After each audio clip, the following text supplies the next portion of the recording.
Well, hello everyone, Texie88 here and welcome to my latest review. And now we're taking a look at the ZX Spectrum port of the arcade game Typhoon, which in its original Japanese incarnation was called A-Jax, A-Jakusu. I mean, I'm not absolutely sure, but I get the feeling one possibility that for the name change is that I believe that there is or was a brand name, A-Jax, and there's also the, I believe, Dutch football team Ajax, so there's a possibility that a fear of confusion or worse still legal action could have led to a name change, but whatever the reason was, in the West the game became known as Typhoon, hence what we're seeing here. This particular version, which is the 128K Spectrum version, programmed by Steve Lamb, with graphics also by him, as well as Alison Yefta. Apologies if I didn't pronounce that surname correctly. I'm not sure what nationality her surname comes from. And the music and sound effects are by Jonathan Dunn, who's done some other great 8-bit chip tunes elsewhere. And this is a pretty cool tune of his too. So this Typhoon's an arcade shoot 'em up, which has, and one thing that makes it differentiated a little bit from the rest of the crowd, it will become very obvious once I get this going. Now, what enticed me to give this a go was earlier this week I saw Twitch streamer Thunderfist 1978 streaming what I presume was a MAME version of the original arcade game, and it looked quite intriguing, so I thought I'd see if it was converted to any of the 8-bit micros, and it was, as well as the 128K Spectrum version we've got here. It was also released for the 48K, although that version will understandably have inferior sound and is multi-load. And it also came out for the Amstrad CPC and the Commodore 64. Cassette price £7.95, floppy disk price £14.95. So without further ado, let's just get to this going. Unfortunately, you can't redefine your keys in this. They're set to the usual QAOP, and N for fire, B for bombs later on, and M for smart bomb. So I just need to press fire start, so I press N, get ready. And as in the original arcade version, we're doing an into the screen bit where we're flying downwards towards the sea to head for an aircraft carrier that's the boss of this first stage. And you've got these aeroplanes shooting at you, and you just got to avoid both them and their missiles. And speaking of aircraft carrier, here it is. Although it doesn't gradually come into view and rotate the way it does in the original arcade, obviously we have to bear in mind some hardware limitations. I mean, I expect if this was ever converted to the Super Nintendo, they'd have done that bit using Mode 7. Oh, that was very easy. As long as you time it so you're not those missiles coming from the weak point don't hit you, you're pretty much set with that bit. And now the game is just turned into a more traditional vertically scrolling shooter. And as you can see, there's a little cross in a little bit in front of the helicopter that I'm now controlling. It's helicopter now, it's not the aeroplane that I was controlling in the previous level. And that... And what that I don't think that bullet touched me, but never mind. And one thing, and what, as I said, everybody guess what that cross in front of the helicopter is a sight for the bombs, so you get an idea of where they're going to land when you fire them. One problem I have noticed, apart from the rather iffy hit detection, it's that this particular version suffers from some of the some of the same problems that quite often plague vertically scrolling shoot 'em ups on the Spectrum, because of the quite often prevalent need to do them in monochrome to avoid color clash. And I've just died already. Why can't you have a little bit of invulnerability when you first spawn?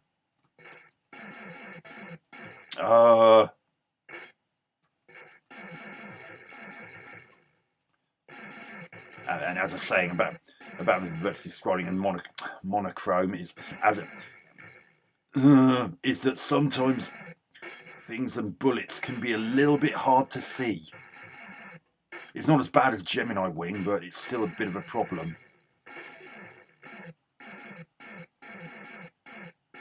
I mean, although it wouldn't have looked quite as visually impressive, I kind of have a feeling that they should have simplified that water effect. I mean, if they'd done it to something like the one in Flying Shark, where it was actually animated, perhaps it wouldn't have been quite so bad. And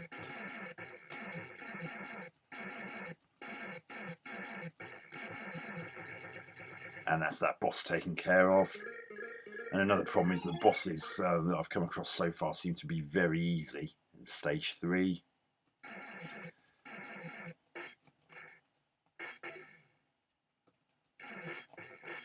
And there's a smart bomb. You get 1 smart bomb per life, and when you've got a smart bomb available to you, there's the bomb-shaped picture in the bottom right corner.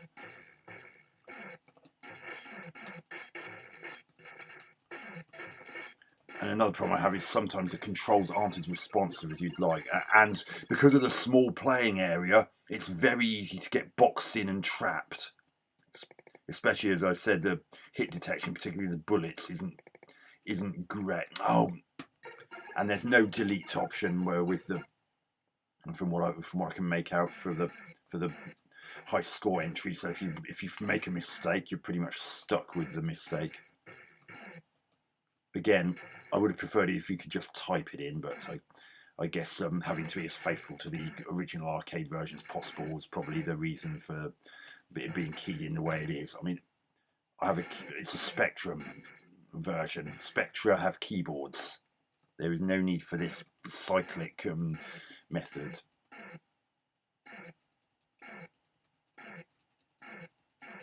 So I've got to go for that weak point in the middle again. Hope I don't get shot.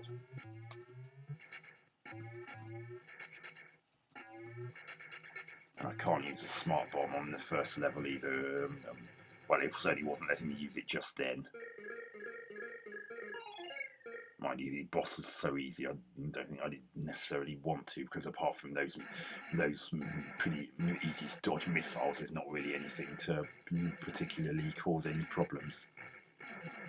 I mean, everything's smooth enough, and in general, the responsiveness of the aeroplane and helicopter are okay, but firing's a little bit less responsive at times.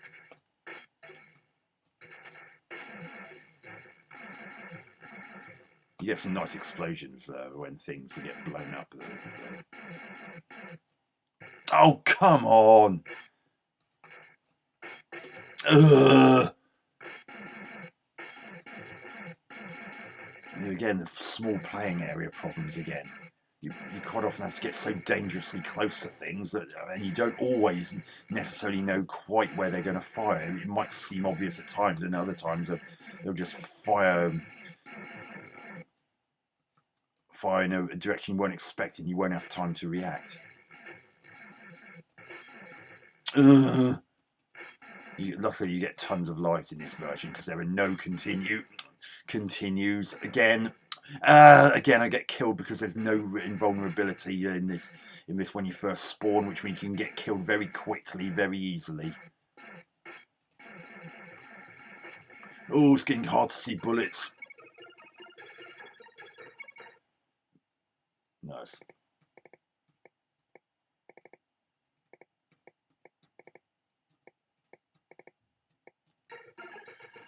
One more go.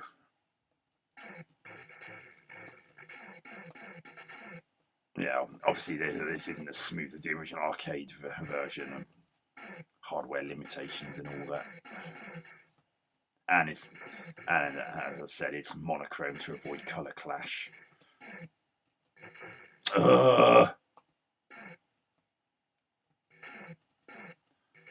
annoying losing lives on that bit because it's not a particularly difficult level.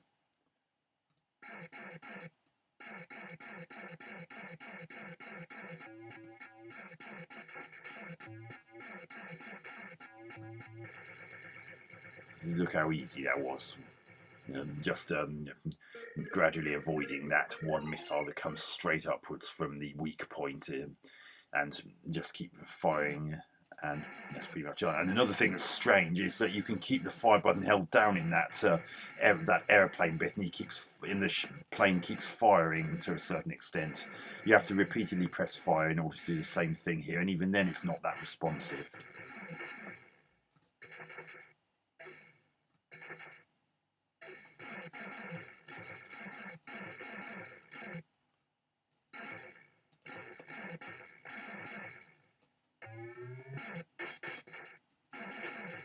See, I just fired a bomb on that thing. See, the bomb's not. Sometimes the bombs just don't blow the things up that they're supposed to, even when you clearly hit them. And again, I got boxed in, so I couldn't get out of that. And I wouldn't say that having the three different weapon buttons, B, N, and M, where they are, is particularly comfortable. And they're all right next to each other, which means I have to. That was a smart bomb again, which means I have to take my hand off my main fire button and hope I don't get hit in the process. See, look how quickly that's firing in such a limited space.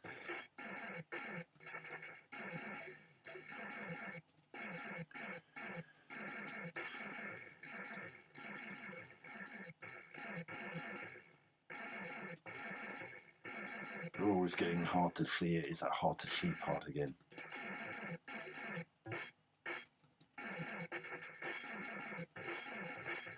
I can't see a thing!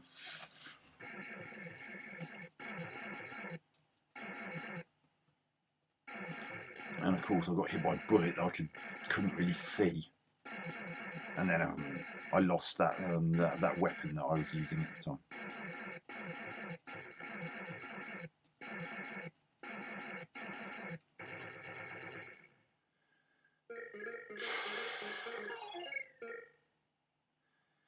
Shame about the small playing area and the uncomfortable fire controls, the inability to redefine keys, and the problem of it being a bit hard to see on these vertically scrolling bits because of the monochrome and busy backgrounds,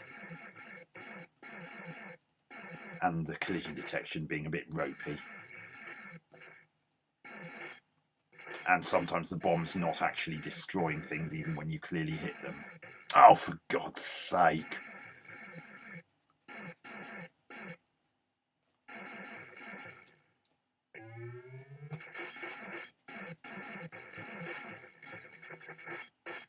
Oh, blooming hell, I clicked. Yeah, I had to use them. And I've also noticed on previous runs of this, before I recorded this, that sometimes the smart bomb doesn't destroy the guns on the ground. See, I'm in trouble even destroying the gun on the ground there, even though those bombs clearly hit it.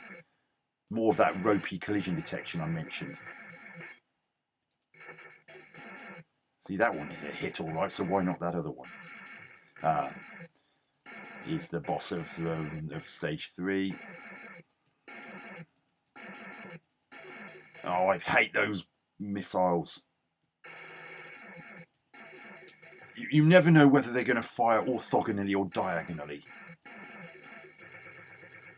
And again, the bosses in this are so piss easy.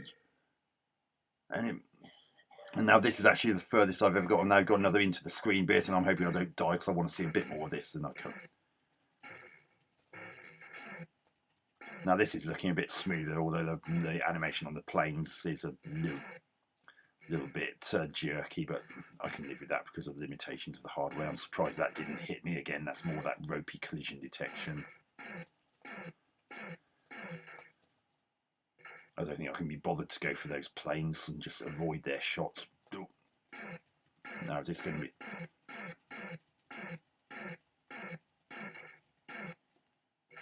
Again, I can't use bombs or smart bombs, so I've just got to rely on regular bullets and find the weak point.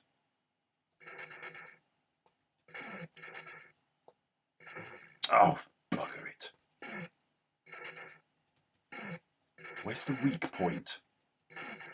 I thought it might be a bit more in that central bit, like it was on the aircraft carrier. Oh, here it is. It's that bit. Oh! Yes, that bit there. Oh, God.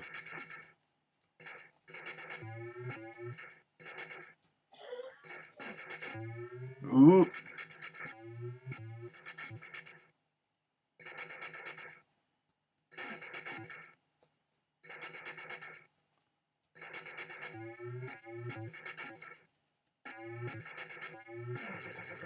Yeah, again, once you know where you need to shoot, the boss is very easy.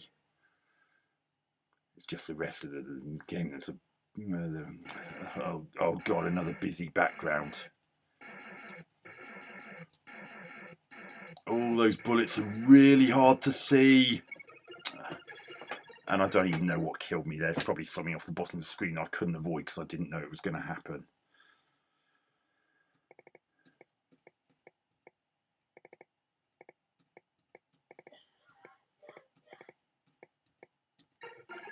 So that was the 128K ZX Spectrum version of Typhoon. It's okay, I've played worse, but this conversion does have several problems which prevent it from being an absolute must-have. I mean, the into-the-screen bits okay, add a bit of variety, but the rest of it is just the same old vertically scrolling shoot 'em up thing with not an awful lot new to add to it, and the bosses are generally very easy to defeat in comparison to the rest of the level. I mean, that boss at the end of the fourth stage, which you saw just then, I had never seen nor fought against that boss ever before. I'd never even got to that level before today, and look how easy I was able to defeat it. Graphics, monochrome to avoid colour clash, which was understandable. Generally, the into-the-screen bits are a bit jerky, but the vertically scrolling bits are up to the usual smooth standard. Could have done with some of the backgrounds being a bit less visually busy to avoid the problems in the vertically scrolling section of it being hard to see bullets and in some cases enemies. Sound. Well, it's passable. I wasn't expecting too much. I mean, it would have been nice if there could have been some in-game music, whereas it's a little bit empty without it, but at least there is some sound. But the lack of in-game music on 128K Spectrum is something of a shame.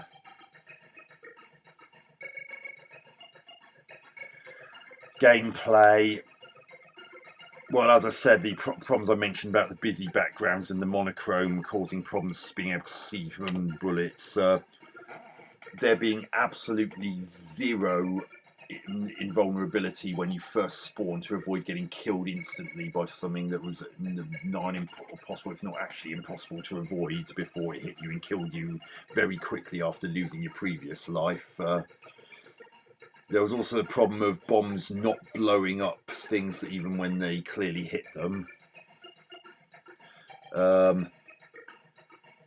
The bullets blowing me up even when there was a noticeable gap between my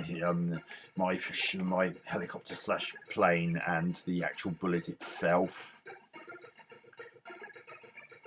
The small playing area, meaning that it's very easy to get boxed into a corner and be unable to get out unless the if hit detection works in your favour somehow. That does occasionally happen where a bullet clearly should have hit you and didn't kill you, but to rely on that is a bit of a problem. And the bosses being very easy compared to the rest of the level, and the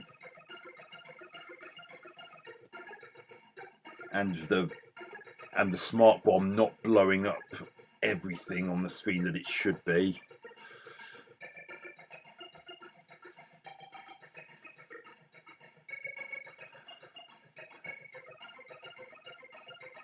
And I also understand that Typhoon's not exactly a hugely long game, and I get, unless I'm very much mistaken, what you saw to when I got to level 5 might have been a very large chunk of the full game. So it would only be a matter of time before someone who persevered, even for not a particularly long time, did eventually complete it.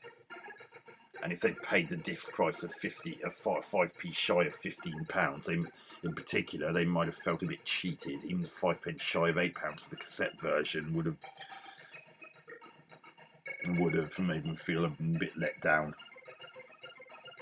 So I'm going to give the ZX Spectrum version of Typhoon 7 out of 10. It's not terrible. There are far worse shooters on the Specky out there, but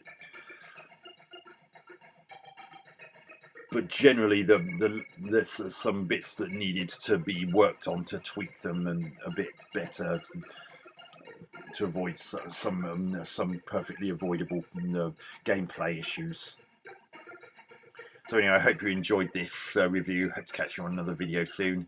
Texie88 out.